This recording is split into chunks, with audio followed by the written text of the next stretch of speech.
Hello, I'm Jackie Lucky, your financial planning maestro. This series of podcasts is aimed at financial planning professionals and also those who are looking to enter the financial planning profession. We will be talking during the podcast about all things Certified Financial Planner certification related, talking to other CFPs around the world, and also we will be dropping in on some new entrants who've just entered the financial planning profession, and we'll be checking up along the way on a regular basis with them to see how they're getting on. I hope you enjoy today's podcast. Hello and welcome. I'm Jackie Lucky, your financial planning maestro. And in today's podcast, we are talking to a very special guest of mine, and we're talking about all things Certified Financial Planner related and the CISI Level 7 case study assessment. I'd like to introduce you all to Oluwaseun Apta, who is Director and Owner of Bright Star Wealth Management. Hello. Hi, Jackie.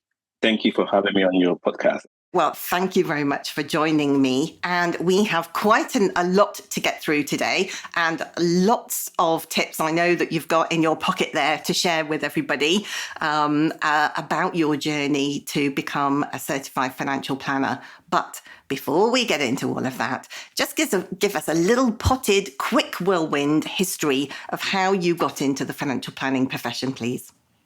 Okay. Thank you so much, Jackie. So my journey into financial planning and wealth management started several years ago. This happened when I joined Standard Chartered Bank. I joined on a fast-track graduate program, and the requirement of the program required that you do a bit of rotation across several business units. So after graduating from the program, then you settle into a role. And fortunately for me, I had the opportunity to settle into wealth management. And that was the department I settled in. And I got the role of a product manager for managed investment and secured back lending. So it was like two roles in one. You know, I had my hands really, really full. Yes, I bet. And in general, the role was basically to support the investment advice proposition, the financial planning advice process within the business, and support them with the right products, the right funds, and to deepen product penetration across all of the existing clients in the bank. And on the other side, I also offered lending facilities to investors who would like to use their investments as a collateral. So in doing this, I actually worked closely with investment advisors and relationship managers and external stakeholders. And I saw how the investment advice was delivered. I saw how it helped a lot of customers to achieve their goals. And I saw how satisfied they were and the peace of mind it brought to them. And the business also did very well. So all of this exposed me to the products available in the market space, how they were manufactured, the research that needed to be done, and different strategies, employed by the fund managers. So, and I liked the conversations around the growth, inflation, interest rate, and valuations and economic policies. So I did some trainings, and so on a few occasions I dealt with clients directly, and I felt great doing that. And the feeling I felt was because the customer was really, really happy and satisfied with the solutions that were delivered to them. So that for me was something that was very, very good and self-fulfilling, and that's how I actually got into the profession. So it started several years ago. Wow. Actually. Excellent. That's great to hear. And great to hear that, you progressed along a graduate training program and, you had the opportunity to talk to clients, because I think some graduate training programs, you kind of go from one back room to another, don't you? But actually having that exposure, gives you that opportunity, doesn't it? Just to, dip your toe in the water and see whether you like it. And obviously it suited you. So that's great to hear. So tell me about, at what point did you come across the CFP and decide, right, I'm going to bite the bullet and become a certified financial planner? Okay, yeah. So I got to know about the CFP whilst I was attending one of the webinars organized by the CRSI, that's the Chartered Institute for Securities and Investments. And I began to do some research about certification. And after doing those research, it became clear to me that was the path to follow. Okay. And I decided to undertake I only started doing the certification about 2 years ago. Yeah. And that was because I recognized that the CFP certification is globally recognized as the global standard for financial planning professionals. And since I wanted to become a financial planner, I knew that the CFP would give me the necessary knowledge and the skill to deliver the best-in-class service to my clients.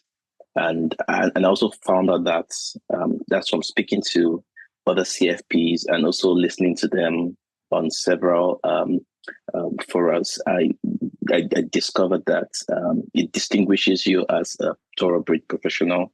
And what the CFP actually communicates is professionalism, commitment to a high standard, and trust, and it means trust to clients. So I also learned that with the CFP, you can also have a rewarding career while also helping other people and achieve their own goals and objectives. So that's how I actually, that's how I got to find out about the CFP, and that's why I decided to undertake the certification. That's fantastic. And did you know that there are more than 227,000 certified financial planners like yourself now around the world in 27 different countries? Yeah, yes. It's a privilege to be one of them. Yeah, it's enormous, isn't it? And actually, when we look at it, the numbers in the UK are growing. They're over 1,000 now, but still comparatively small considering the global numbers of certified financial planners, isn't it? Yes, it is. Yes, it is. Yeah. Yes, it is. And I encourage everyone who actually wants to undertake this certification to go ahead and not to give up, even though you might, if you encounter any challenges along the way, don't give up. Just do it. Just keep on doing the right things that you need to do, and you'll get there. Yeah, keep on doing the doing, keep on plugging away, as we've said on numerous occasions over the last few months, haven't we? Yes, that's true. So let's get into the nitty gritty then. So what was your route in? Did you do the level 6 exam and then go on to the level 7 case study? Yes, I did a level 6. Actually, I started with the level 4, and then I did the levels. After passing that, I did level 6, and then I went on to the level 7. Excellent. Gosh, yes. A serial exam and assessment taker then we've got on our hands here today. So how did you find the level 6 exam particularly? Well, it was a little practical. The questions were practical. It was straightforward and direct. I did it once. I prepared for the exams myself, and I just went in and I did it, and I passed. It was good. It was not so challenging as the level 7, I would say. Yeah.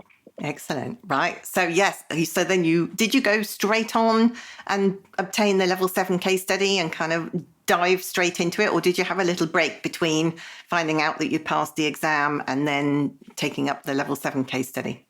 No, it was after I found out I passed the exam, then I went in for the level 7. You went straight in for it. No messing around. Yes.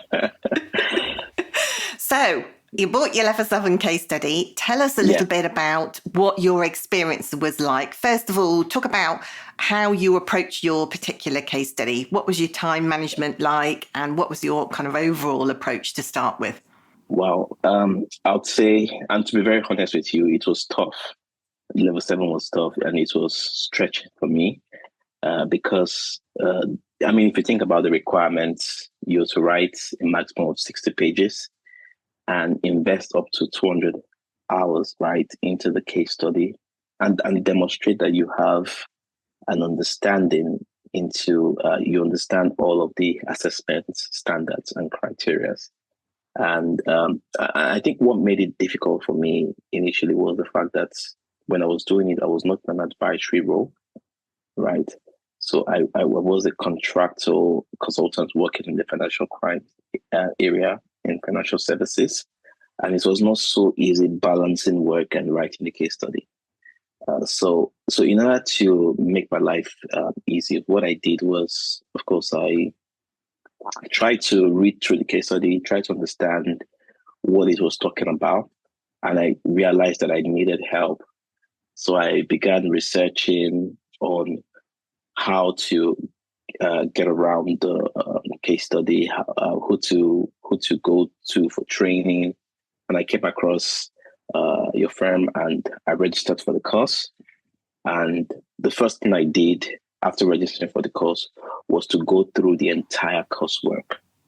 I listened to all the videos, the podcasts. So that gave me a general understanding of the quality and the standard of work that was required and what to expect. So and I think what the course gave me really was the structure to work with, because I had no clue on how to put everything together to deliver a good report for submission. Yeah. So one thing the course really gave me was the right structure, and I'll say to anyone that if you carefully follow the structure laid down at the course, you'll have a very good chance of fulfilling all the assessment criteria, right? And then again, it was the rigor and the depth in which you have to go, to build the case from ground up until completion.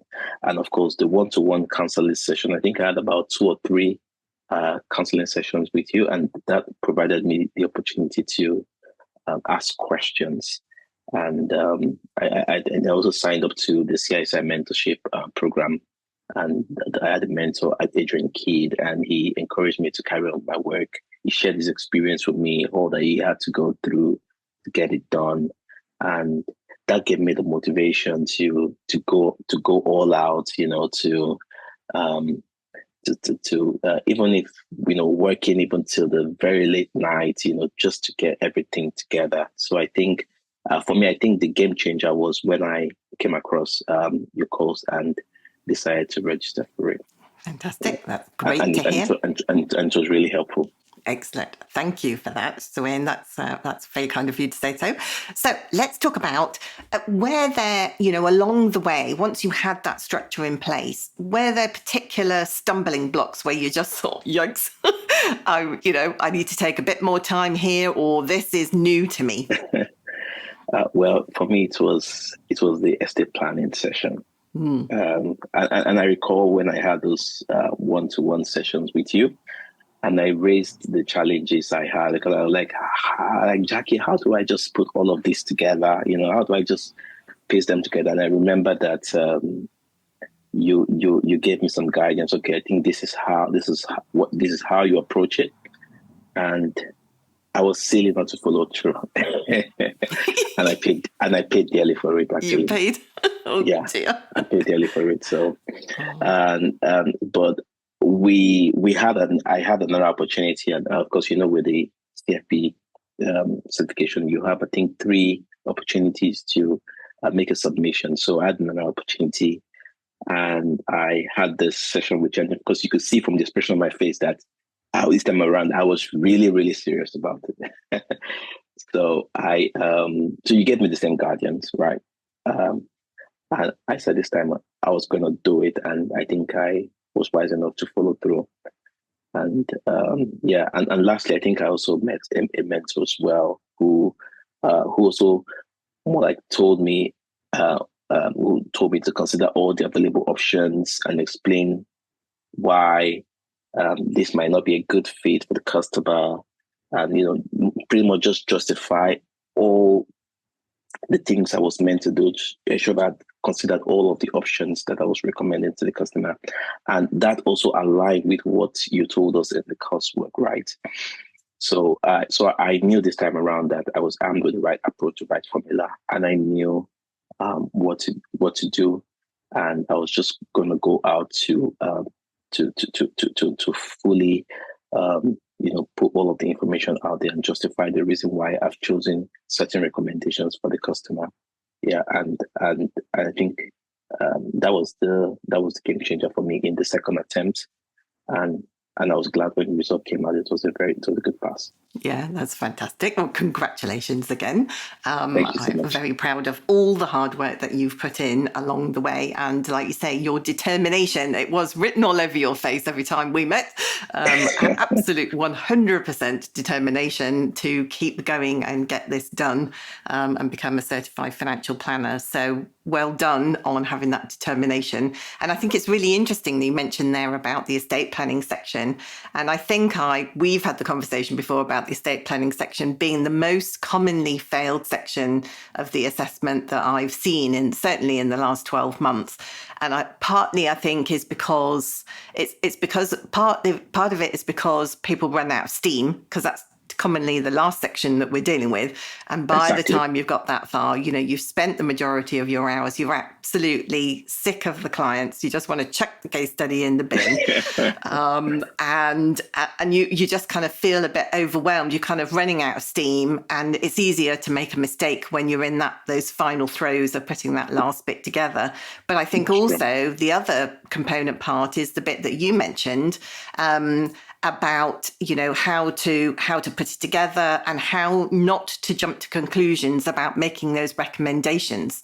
And I think that's a big thing that actually, as financial planners, we need to remember, that the client doesn't really appreciate all of the thought process that goes on behind the scenes to give them that best fit in the overall picture of advice that you're giving.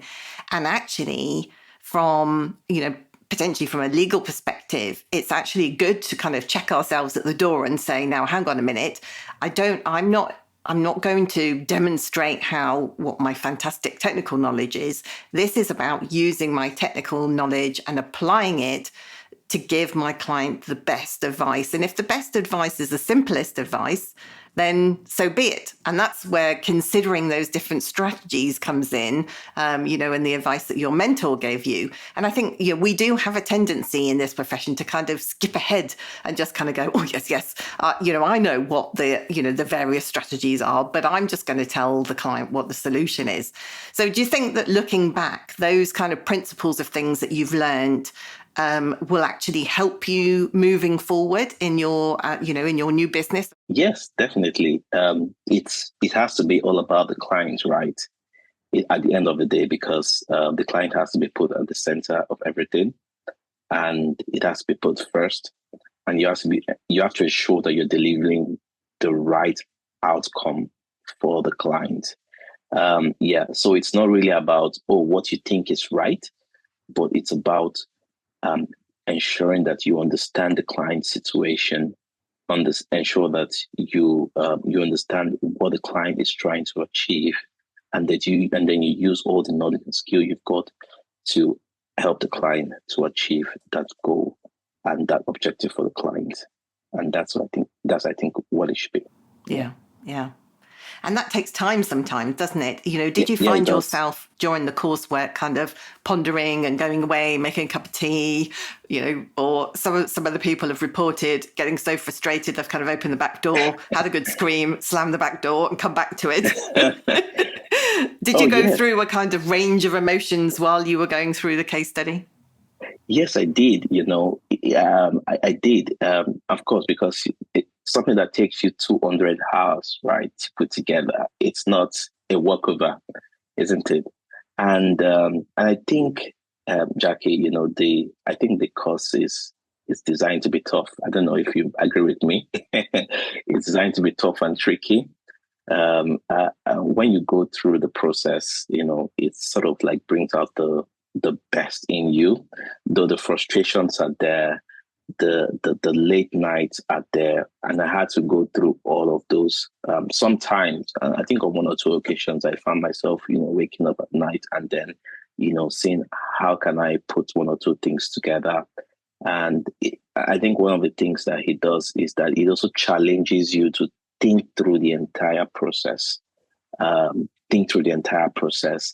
And you'll find out that what you'll find out, I think I'm talking from my personal experience, is that it's all connected, right? So you have to think through how one recommendation you're making here would affect another recommendation. Okay, so you have to ensure that in all, right, it makes sense. Absolutely. Otherwise, you will just find that you have a lopsided, you put together a lopsided plan. So you have to think through it. And that's what I had to do. I found out that, I've had to think through the process. And, I think I finally got this. I'll go, I change it. And then I go to bed and I wake up and I say, oh, why did I do that? I think that was really silly, I'll go back and change it again, especially when you're working with the template, what one change you make here, it affects everything, especially when you have to work with the assumptions, when you have to put the assumptions in place, of course, you have to justify the assumptions, but then you have to ensure that you're doing the right thing and everything follows through and it makes sense. And you have to think through pretty much the start to the end and ensure that it does make sense for the customer and then it does deliver the right outcome for the customer. So so I think that was the experience for me. Yeah, it was quite challenging. Yeah, but I think in the long run, it brought out the best in me. Yes, absolutely.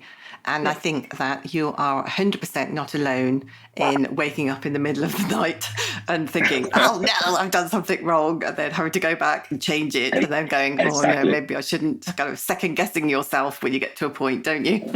I had to tweak my coursework several times. And that was because, when you work and then you get to a particular stage, I said, I don't think the recommendation I made here would sit right. So you have to go change and change and change and change and change. And it's just ensuring that at the end of the day, you've done the right things for the customer and you've thought through the process and it makes sense and it delivers the right outcome. So you spend a lot of time thinking through the recommendation and solutions you're putting forward. Absolutely. And so looking back now, do you have a feel for how many hours it took you, including all of your thinking time and all the nights that you were woken up by these clients? How long? Do you think it was within that kind of 150 to 200 hour range, or do you think it was, either side of that? Yes, I think so. Yeah. If you can appreciate the fact that though I had a very good background in wealth management, but at some point I had a detour into financial crimes, and then when I was doing my project, it was I wasn't advising at the time, so you'd expect that it would take me a longer time. So in total, I think it took me about 150 to 200 hours, if not a little more. Yeah. With a couple of late nights here and there. Yeah. Yes, absolutely. But obviously with the support of your family and your children as well. I mean, they're a vital part of your support network, aren't you? When you're going through an assessment, like especially holding down, a very comprehensive and important full-time job as you were then too. That's, of course, definitely. And I would want to give credit to my wife. She was very supportive all through the process, and the kids as well. Yeah, absolutely. Cheering on, Dad. Get it done, Dad. Come on, Dad. That's great to hear. So looking back now, we've talked a bit about how it's challenged your thought process. You've started your new business. How is there anything different that you've done in your business since you've gone through the course and become a certified financial planner? Maybe set up differently, like assumptions or, your general approach. How is becoming a CFP professional, how has that colored what you do today? Well, I think it has helped me to really focus more on the client, and because it's really about the client, isn't it? And I think what the CFP gives you, it gives you a structure, it gives you a process that is repeatable, right? So first of all, you have to understand your clients, right? Understand what they're looking to achieve, understand their goals and their objectives. And then you have to go collect the right information from the client. So, and that's the fact find process. So you have to challenge the client, ask lots of open-ended questions, and that will get the clients to reveal a lot of information that would feed into the advice that you need to put together for the client. And then you have to now go back and do your research and ensure that whatever you're putting together, it actually helps to meet the client's objectives, right? And then also ensure that you from time to time check with the client to be sure that the client's situation hasn't, of course, changed. So, for example, for me, it's with my business, it's more about putting the client first and the center of everything, and ensuring that you do right for the customer. Absolutely. Exactly. That's fantastic to hear. Great to hear.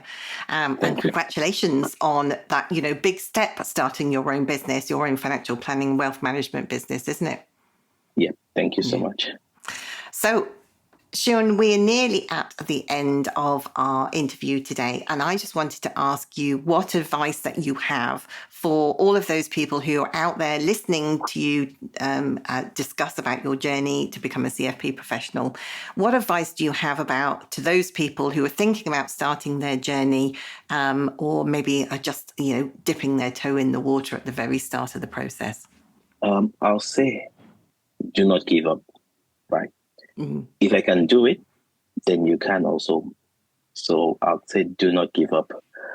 Follow the structures laid down in the course, because in doing that, you have a great chance of meeting all the requirements that is required by the examiner, right? Yeah. And then ensure that when you make an assumption, ensure that you justify it, right? You don't just say, okay, maybe you making an assumptions for inflation rate. Don't just say maybe it's 2%, there's 3%. You have to say exactly why you've arrived at the particular assumptions that you're making. And of course, you expect to have done some research, right, in arriving at that assumption. And then I also want to say, don't delay to the last minute, because it definitely serves you no good, right? Yes. Strive Not talking to finish. from personal experience at all. Exactly. That was one of the mistakes I made at the first attempt, So don't wait, don't delay to the last minute. Strive to ensure that you finish your case at least 2 weeks before the submission deadline. Take some time off and come back with a fresh pair of eyes. I can assure you're going to see something different you need to change. Okay. Yeah. And and always remember that you can do it. Right. Then there's light at the end of the tunnel. Yeah. Seun, it's been an absolute pleasure to talk to you today. Thanks so much for joining me on the podcast. You're welcome, Jackie. Thank you so much for having me. It's really interesting, isn't it, to listen to different people who have different experiences of gaining their certified financial planner certification, or maybe developing the financial planning profession at large. If you know anybody who you think might be interested in listening to any of these podcasts, then please do pass on our details. That's it for me. I hope you've enjoyed today's episode. See you again soon. Bye for now.